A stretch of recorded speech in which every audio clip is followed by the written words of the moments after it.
Well, ahead of Nirav Modi's extradition hearing at the Westminster Court, India has assured the UK that he will not be questioned in the 2 billion PNB bank fraud case. A similar assurance was given to Belgium for Mehul Choksi. This written guarantee has been provided to the UK via the Crown Prosecution Service. If extradited, Nirav Modi will be held in the Arthur Road Jail, barrack number 12. He has been in the UK prison since March 2019. Continues to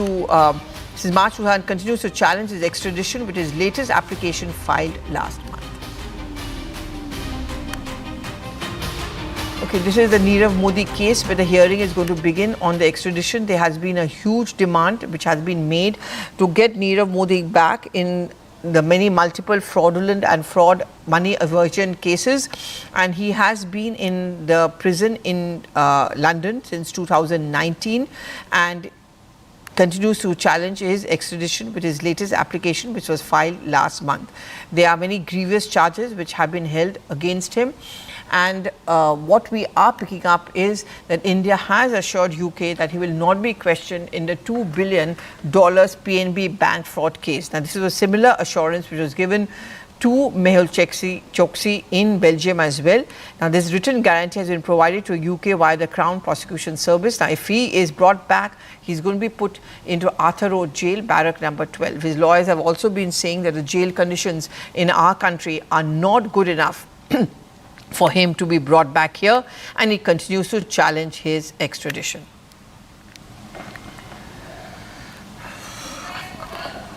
Okay, I'm going to try and get some more perspective on this, but this is the extradition case of Nirav Modi which is going on in UK, and there's this huge demand that he should be brought back to India, which has been resisted by his lawyers so far.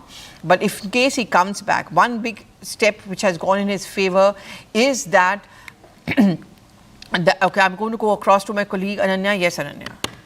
Well, absolutely, Pallavi, ahead of, in fact, the extradition hearing for Nirav Modi, which is scheduled for, in fact, this month, this hearing is to happen on, in fact, the 23rd of November next month.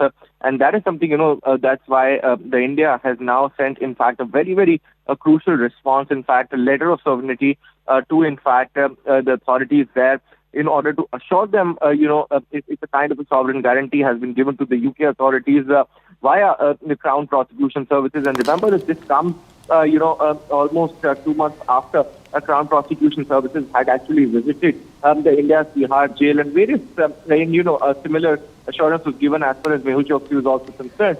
So now, in fact, the way is being paved as per for Nirav Modi and people like Mehul Choksi to actually come back and be extradited back to India so that they can face prosecution here for the kind of financial frauds that they have committed. And in fact, that has been one of the key focal points of the Modi government, whether it's their first term, second term, or the third term. Now, it had been on their cards, and now finally it seems to be holding waters, because earlier when Nirav Modi's extradition case was being heard by the UK High Court, there had been various orders had gone against India as well. But at this point of time, Indian authorities are now assuring, in fact, the United Kingdom that, there would be proper care that would be taken care as far as things are concerned when Nirav Modi is brought back to India to face trial. Okay, and Ananya, the grounds which his lawyers, I think, have also been taking up is that the conditions of jails over here are not good enough for him to be brought back. Anything on that? Well, that is in fact one of the key, objections that are always raised from the end of these, the people who are to be extradited back to India. And this has been one of the key focal points which had, in fact, gone in the favor of Sanjay Bhandari also, when in fact his extradition proceedings are going on before the UK court. And the UK court said, the UK High Court in fact said that, the condition of Indian jails is something that is not correct. However, the Crown Prosecution Services last month visited, in fact, the Tihar jail, and it was shown how, people like Mehul Choksi or Nirav Modi could be actually kept as far as things are concerned, and hence it was shown that there would be proper care that would be given to them. They would be given mattresses, etc. And Nirav Modi's extradition back to India would be kept in the Arthur Road jail in Mumbai. And similar, similar arrangements have also been made in the Asar Road jail as well for these people who would be extradited back to India. Thank you very much, Ananya, for putting this into perspective. We are going to shift focus.